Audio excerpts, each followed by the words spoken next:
వైఎస్ఆర్ జిల్లా బద్వేలు పట్టణం కొంకుల రాంబాబు స్వగృహంలో కొత్త సంవత్సరం వేడుకలను ఘనంగా నిర్వహించారు.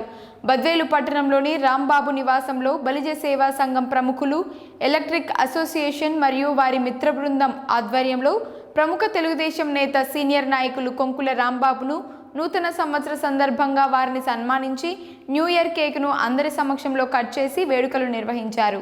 అనంతరం కేకును, పండ్లను, స్వీట్లను పంచిపెట్టారు.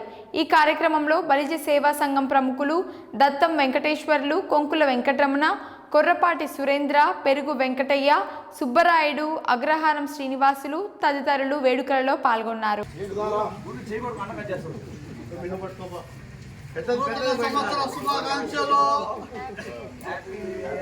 Claps claps.